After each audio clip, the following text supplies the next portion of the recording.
Now, I know I'm late to the party, and I kept hearing that Easter Sunday was lit in the White House.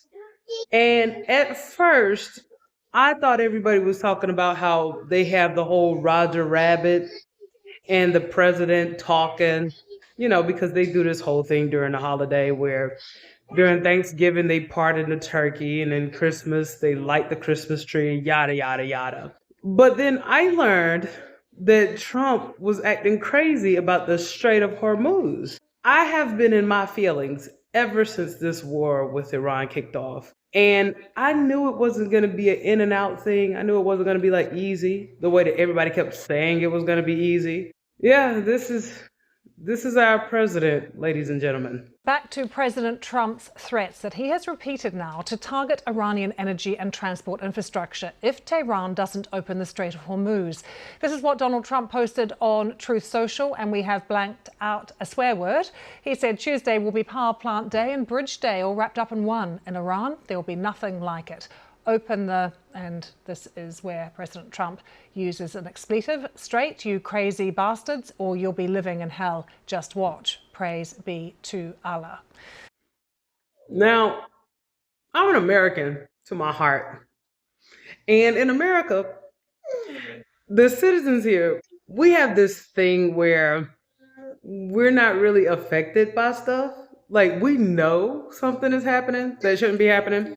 But, sorry, y'all. I'm chewing a grape. I had some grapes with my baby. But it's like, we know something is wrong, but we don't never feel it over here. Like, while everybody be worried about bombs dropping on their houses and stuff, we just protest in the street about it. And a lot of times when we get mad about what happened overseas, we can't even tell you where it is that we mad about. Like, a lot of times we don't even be knowing what nationality these people are. Like, I know everybody was talking about the Strait of Hormuz when it was trending. And when it was trending, I didn't say anything about it because I'm not going to lie. I got in my feelings. I got in my feelings about this war because I felt so betrayed. I felt like Trump talked all that junk about Iraq. It was a mistake.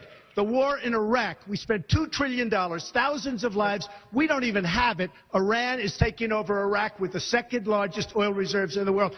Obviously, it was a mistake. So George Bush made a mistake. We can make mistakes, but that one was a beauty. We should have never been in Iraq. We have destabilized the Middle East. But so you still think he should be impeached? I think it's my turn, isn't it? You do whatever you want. You call it whatever you want. I want to tell you, they lied. Okay. They said there were weapons of mass destruction. There were none, and they knew there were none. There were no weapons of mass destruction. All right. Governor, Ain't no way we're going to be going to Iran. If we were getting our heads beat in with Iraq, what makes you think we're going to be okay with Iran? But I digress.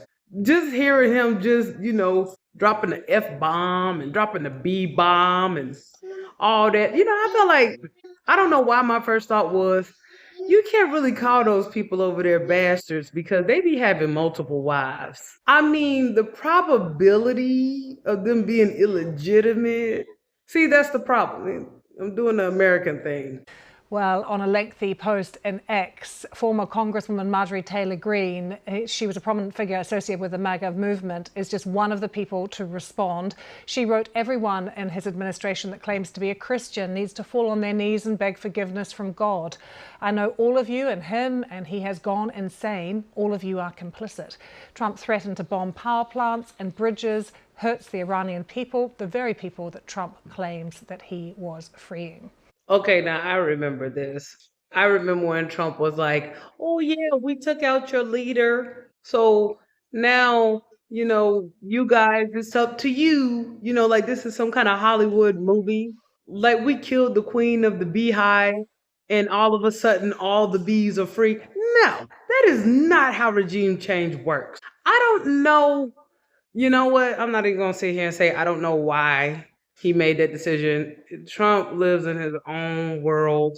I don't think he's an idiot. Most people try to say he's an idiot. I just think that he's, what they call that, neurodivergent. I don't even know what neurodivergent mean.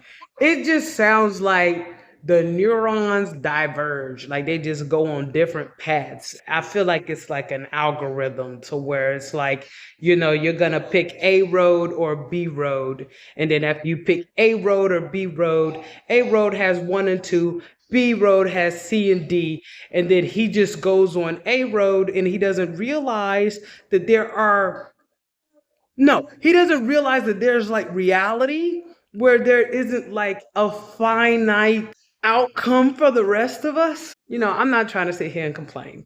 I just feel like being passionate about him winning, I am eating it. I'm eating it. I'm eating it. I'm accepting my responsibility that I am feeling bad about the fact that I was, really beating the drum for Trump. I don't like how this is going.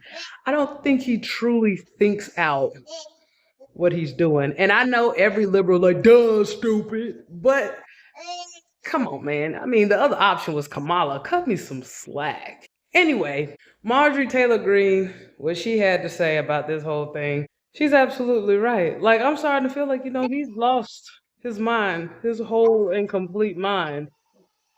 And somebody needs to come save us. Something needs to happen.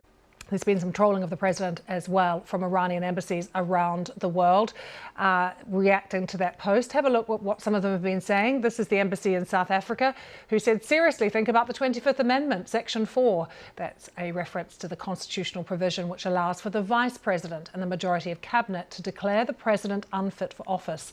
And that puts the VP in charge. The Iranian embassy in Austria said POTUS has stooped to an unprecedented level of begging laced with bitter, hollow rudeness and threats. The desperation is almost palpable, dripping from every syllable. Take it easy, Tiger. Keep your cool, wrote the Iran embassy in Bulgaria. And in the UK, the Iranian embassy quoting the proverb, it is better to keep your mouth closed and let people think you're a fool than to open it and remove all doubt. So there you have it. We are now officially the laughing stock of the world. Our economy is pretty much cooked. Our reputation is sullied.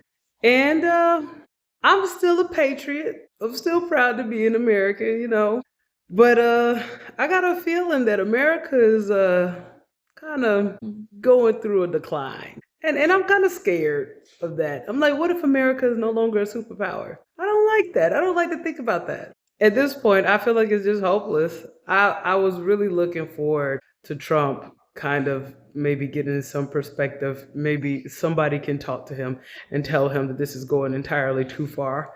But no. This Monday evening, President Trump's new threat to Iran, demanding a deal by tomorrow night at 8 p.m. Eastern, or every bridge in Iran, every power plant, he says, will be burning and exploding.